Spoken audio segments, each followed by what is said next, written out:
Kakalapati lang, wala na akong masabi. Lupit na mga ibon, dalaga niyang kalapati. Siya ay nakakabilib, taong mapagkumbaba. Kilala niyo, punong ministro. Yo, what's up mga kamigo? Magandang araw sa inyo lahat. Welcome back to Puno Ministro Love TV. So ngayong araw mga kamigo, pag-uusapan natin yung naging panalo natin na natalo pa sa CLRPC. Kung natatandaan nyo, last week lap 1 derby, okay? So nag-rank yung kalapati natin doon ng 1, 2, 3, 4, 5 ayon sa MABSI at yung clocking system ng CLRPC yung pinopost doon ng MABSI. Okay? Nag-lap champion pa tayo doon. So, yun pala mga kamigo. After ng race na yun, may naging issue pala. Okay? So, hindi ko alam yun.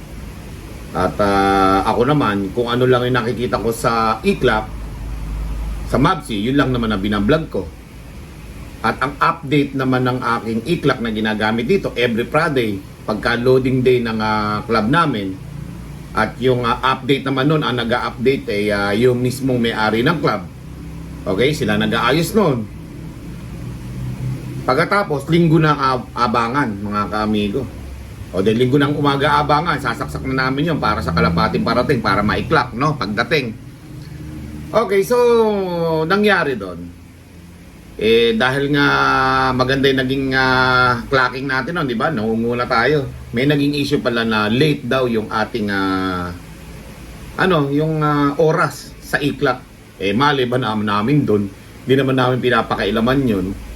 Okay? Nalobat daw. Pwede palang mangyari sa e-clock na habang nakasaksak doon sa electricity, tapos may battery sa likod, nalobat, na-late yung ating relo sa e-clock. Tapos, yun ang naging issue nila.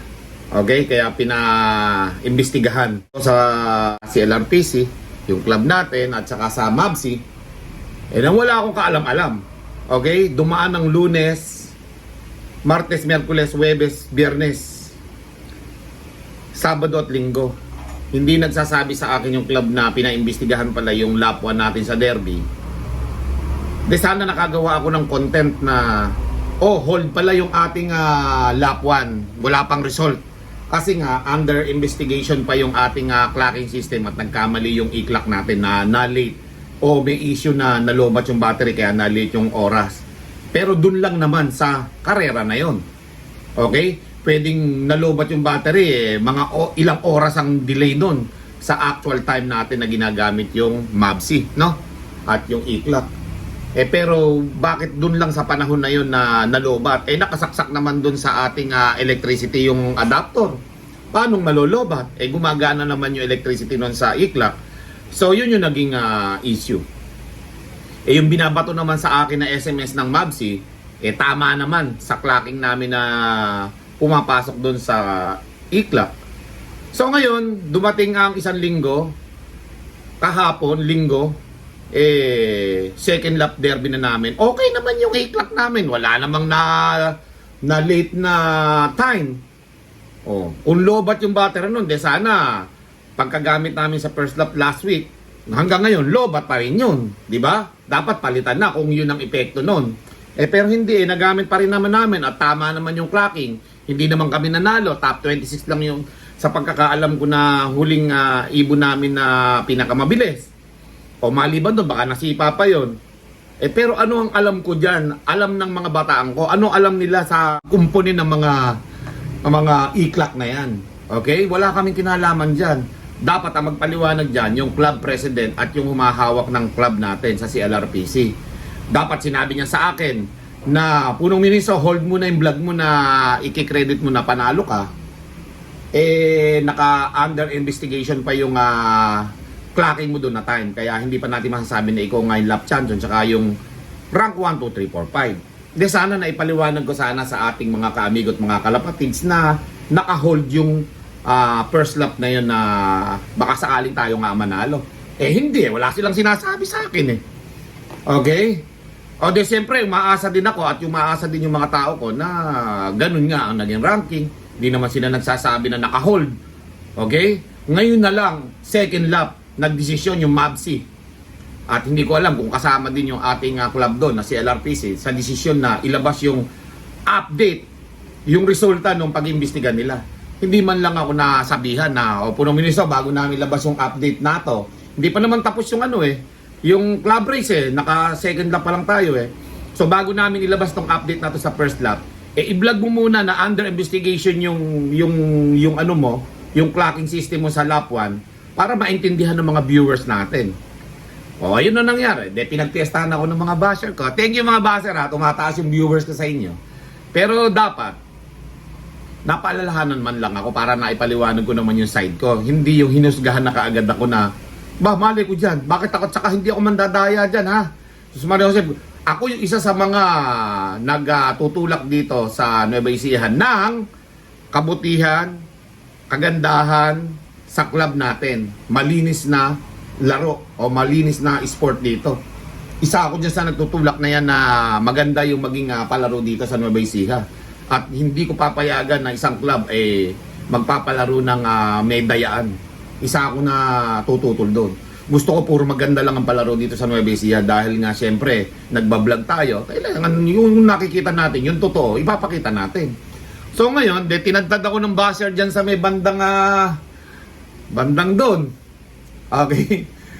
Ayaw niya tumigil. Kala naman niya, babanggitin ko siya sa vlog ko. Hindi nagkakamali ka. Magpakasaya ka dyan. Kung ano yung paniniwala mo, wala naman akong karapatan na pigilan ka. So yan yung paniniwala mo. Ipakalat mo yan sa mga naniniwala sa'yo. Okay? Wala na akong pakialam dyan. Ngayon, so dito tayo sa club natin. Sana man lang nasabihan ako at na nakapag-vlog ako na, on hold yung ating yung resulta ng first lap para naman naipaliwanag ko yung side ko na wala akong kinalaman at yun lang nakikita ko sa e-clock tsaka yung MABC result, yun lang ay bablog ko. Ano naman ang kamalayan ko sa resulta, di ba? At saka yung late na time na yan na sinasabi nila. Sila lang ang nakakaalam niya, ang club tsaka yung MABC. Nag-iimbestiga sila, hindi nila sinasabi. Dumating ang second lap, pumunta dito yung si Kuya Ari saka yung anak niya si Michael, Linggo. Wala naman sinasabi sa akin na naka-hold yung ranking mo na 1, 2, 3, 4, 5 at lap champion sa first lap kasi nga namali yung time mo doon. Okay? Namali yung time mo doon kaya iniimbestigahan pa. Pagka kinuha nila yung yung i-clock sa akin dito pinaliwanag lang nila na yun nga na late ako ng 14 minutes dun sa clocking. Hindi naman nila sinabing bababa ranking basta sinabi lang nila na late yung i-clock namin ng 14 minutes So nagkwentuhan lang kami mano man lang sinabi sa akin ni Bunso o ni Kuya Aris na any day maglalabas ng resulta yung MABC at pwedeng mababa umalis o pwedeng maalis yung ranking mo doon na mataas nga na lap champion sa bagong ilalabas nila sa investigation. Sana man lang nakapagsabi ako sa mga subscriber ko at yung manonood ko na nagkamali yung clocking ng MABC. At hindi kami yung nagkamali yung clocking ng MABC at yung e-clock mga kaamigo. Binili namin itong e-clock na to, brand new daw. Brand new. Binili ko 18.5 kasama yung landing board na tinatapakan na gano'n na 4. 18.5. So binili ko yon cash. Brand new. Plug and play lang ang sinabi sa amin doon mga kaamigo. Yun lang ang ginawa namin. At pag mag-update daw kami ng karera o training, ilalagay lang namin doon sa loading area yon at i-update nila. So yun naman ang nangyayari. Tapos para magamit na namin ng linggo. Wala naman sinabi na malolobat yan anytime. Okay? Walang naman sinasabi sa amin na nagkakamali yung time niyan. Wala. Basta plug and play lang. After i-update ng Friday, linggo gagamitin, i-update lang yun. Ganun lang. Gagamitin lang ng Sunday. Pagkatapos nun, okay na. Pagkagamit, turn off na. Plug and play lang. Ay nako. Ewan ko kung sa akin ang nangyari yan. Na nagkaroon sila ng isa. Dahil bagong panshare lang ako dito sa Nueva Ecija. Gusto ko maging malinis yung palaruan dito. Pero mukhang naging biktima ako ng pagkakataon na ako pa'y naging masama. Samantalang ako nga nagtutulak dito ng kabutihan at malinis na palaro. Okay, maaaring nagbablog ako. Siyempre, pinapakita ko yung passion ko dito sa Kalapate. At siyempre, pag-promote na rin sa ating pigeon community. Tapos parang ako yung nanalo, ako yung nadaya. Ako pa'y masama. Ganun ang nangyari mga kaamigo. So kaya naman, ipinapaliwanag ko yung side ko na ito para malaman naman ng mga viewers natin na wala akong kinalaman doon at yung mga lobang ko. Okay? So, ang ginagawa lang namin, pag dumating ang kalapate, itutulak doon sa landing board, magkaklak yun, at titingnan namin doon sa MABSI kung pumasok o sa iklak kung pumasok. Yun lang, tapos ibablog ko na. O ano pang gagawin namin doon? Hindi nga namin alam na i-settings yun at kung ano-ano, nagpapaturo pa kami kay Michael. Di ba? So yun mga kaamigo. Wala kaming kinalaman dyan sa na-late ba na yan. Hindi na namin pagkakamali yan. Pagkakamali ng MABSI yan, ng iklak yan, okay? Na dapat sana ay maaga pa lang nasabihan na ako na under investigation yung lapwa namin. Para naman nasabi ko sa mga viewers natin, mga kaamigo natin na lumalaban sa club na ito na under investigation pala, wala namang problema yun eh. Mga kaamigo, kahit kunin nyo yung panalo na yan sa akin at yung karangalan na yan, ang importante dito yung reputasyon ko. Diba? Hindi ako nandadaya mga kaamigo at alam ng mga tao yan. Namimigay pa nga ako eh. Pero yung ganitong parang ako pa yung nanalo, tapos ako yung nabiktima, ako yung naging masama. Eh hindi dapat ganon mga kaamigo. Okay? Alam ni Lord na nasa tama kami, pero nagkamali nga lang yung iklak na yun na time. Okay, yun ang ini-issue nila. So yun, mga kaamigo, ganun lang eh. Wala namang ibang dapat sisihin dito kundi yung iklak, yung club, o tsaka yung MABSI na nagtatama ng oras na hindi man lang nagsabi sa club na i-update na namin to. Sabihin mo na kay punong ministro na eto, yun nga yung issue sa kanya, dapat magpaliwanag na siya muna bago natin ilabas to. De sana man lang nakapagpaliwanag ako sa side ko, hindi yung kabud nilabas nila kaagad ng linggo. De nagkagulo kaagad yung mga baser at yun ang iniintay. Pinalaganap na sa lahat ng mga at ginawan ako ng content na hindi naman nila nalalaman yung side ko at yung side ng loob ko at yung iklak na nandito sa amin. Okay? So yun po mga kaamigo. Sana ay nalinawan yung iba dito. Dahil kaya ako gumawa ng content na ito para maipaliwanag ko yung side namin. Kasi naging tahimik lang ako kasi hinahayaan ko lang na kung ano yung sa mga tao, kung ano isipin nila, wala akong pakialam. Kasi alam ko naman na nasa katotohanan yung side namin. Hindi kami nandadaya dito. Okay? Maaaring yung ibang tao dyan nandadaya, pero kami, hindi ko mapapayagan na mandaya. Kahit sino pa sa loob ko at ako. Wala. Okay? So ngayon, nagtanong-tanong ako sa mga panshir na gumagamit ng iklak. Okay. At yun nga, napag-alaman ko na yung mga binebentang iklak dito, second hand na. At napag-alaman ko din na maraming problema ang top pigeon na iklak. Kaya pine-phase out na to kasi 3G to. Ngayon, ang uso na 5G, mga kaamigo. Kaya pine-phase out na tong top pigeon iklak na to sa Nueva Ecija. Kung bakit ibinenta pa dito sa atin, marami na palang issue to. Okay, tanungin nyo si Eddie Noble mga kaamigo. Yan si Idol, kausap ko kanina. Pero hindi ko na kailangan pang ilabas yung pinag-usapan namin dahil sensitive yung iba namin pinag-usapan doon. Pero doon ko nalaman na marami palang nagiging problema itong iklak na to na top pigeon. Okay? So sana magsilbing aral ito sa mga club na nagtatayo o magtatayo pa lang at yung club na nagpapalaro na meron palang ganitong issue, ang iklak. Bakit nyo pa ibinebenta? Bakit nyo pa ibinebenta ng mahal sa mga tao? Ang dami palang issue nito at nagkakaproblema. Okay? At isa na doon yung sa amin. Sa tuwing magkaklak kami, bakit lagi may problema yung iklak namin? Samantalang yung iba, hindi naman ganun. Natataon na yung aming pagkaklak. Mapa-cellphone man, mapa-iklak man, nagkakaroon ng problema. Okay? Hindi ko sinasabotahe yung aming dito, pagkaklak, pero ang nangyayari ganun. Nakita nyo yung mga vlog ko, yung ibang vlog ko ganun, na ayaw pumasok, ayaw mag-clock. Buti na lang may logs na pwede nating makita yung in-entry nating time in. Kung wala yun, wala na, di ba? Hindi naman pinupulot ang pang-entry dito. Napakamahal ng gastusin ngayon sa pagkaalaga ng kalapate. Pagkukondisyon, mga gastos sa pag-entry ng mga bawat category ng club race. Hindi biro, napakamahal ng gastusin. Diba? Kaya sana, yon maging silbing lesson ito sa iba. Hindi lang sa akin, para sa lahat na ito. Na sana ay bago kayo humusga, tanungin nyo muna yung side ko. Baka yung side lang ng mga mandaraya, yung side lang ng mga marereklamo, At yung side lang nung mga iyakin dyan, yun yung pinapakinggan nyo. Pakinggan nyo rin yung side nung biktima o yung inaakusahan. Kasi, hindi mo mapapatunayan guilty ang isang tao until proven guilty sa court. Kaya lahat may karapatang magpaliwanag. Hindi mo mapapatunayan na guilty ka agad ang isang tao hanggat di napapatunayan sa court yan na guilty talaga siya. Okay? Kaya lahat may karapatang magpaliwanag at dinggin yung side ng bawat isa. Alam mo naman yung mga basher ko dyan. Okay? Ang inaantay yung negatibo nangyari sa atin at yun ang sinasakyan nila ngayon. Ayun, mga kaamigo. At isa pa, yun nga, sana hindi na maulit itong nangyari ito dahil lubos na nakakahiya ako Isipin nyo na alam namin na kami panalo tapos after 1 week, talo na pala kami. Tapos ako pa yung naging masama sa paningin ng mga hater ko Kasi syempre yung mga naniniwala sa akin, alam nilang parang ako na yung dinaya, ako pa yung masama. Ganun yung paniniwala ng iba. Ako naman, kung ano naman na maging resulta, tatanggapin ko Okay?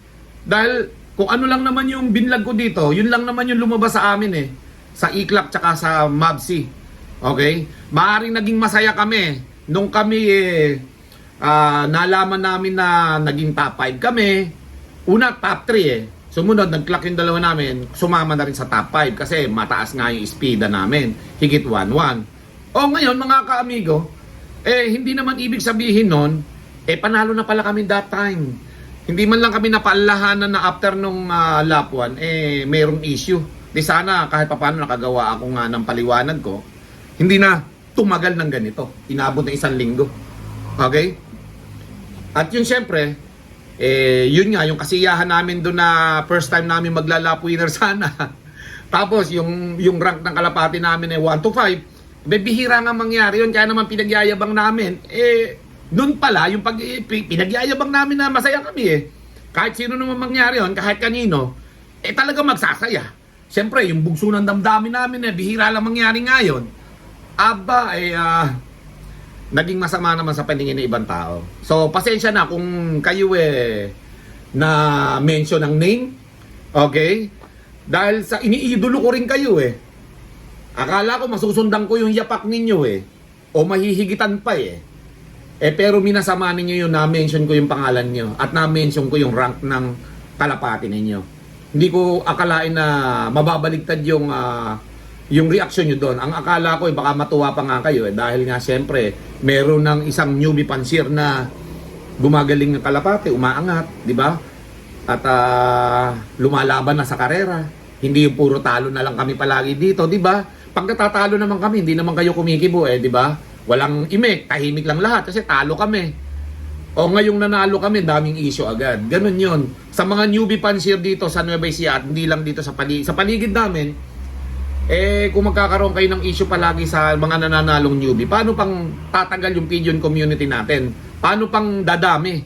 Kung sa ngayon pa lang, yung mga bagong pansir ay binababa nyo na, hinihila nyo na pababa agad Sa halip na magkakaroon kami ng inspirasyon para sa mga datihan ng pansir dito na magagaling na alam naman namin hindi namin kayang talunin. Ginagawa namin kayo inspirasyon para masundan namin yung yapak ninyo. Ngayon pa lang binababa nyo na kami sa ibabang ibaba. Paano kami tutuloy magkalapate, di ba? Dahil madidisappoint lang kami. Yung ina-idol namin yung pa yung isa sa mga nagbababa sa amin.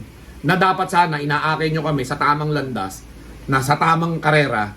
Para na sa ganun tumagal hanggang sa mga nagiging anak ninyo, anak ng iba nating mga kaamigot, mga kalapatids, ay magpatuloy sa pigeon community dahil tayo-tayo din na magkakasama dito. Ang magkakalaban lang dito, kalapate at bulsa. Yung papremyo. Yun lang. At yung mga tao, hindi dapat nag-aaway-aaway dito mga kaamigo. Dapat dito magkakaibigan tayong lahat sa pigeon community. Tulong-tulong dapat. Hindi Karamihan sa mga Pilipino, crab mentality nangihila pababa. Pagka alam nilang medyo nasa alanganin sila, nangihila sa pababa. At kung yung iba naman, nahasapawan mo na sa panalo, yun namang iba, idadaon ka dahil nahasapawan mo sila. Ayaw nila na mapalitan yung konting ego nila o name nila dahil sila yung dating nananalo. Ngayon, nahasapawan mo na ng konti lang naman. Ilang araw lang yun at sila na naman uli ang puro panalo. Di ba mga kaamigo? Dapat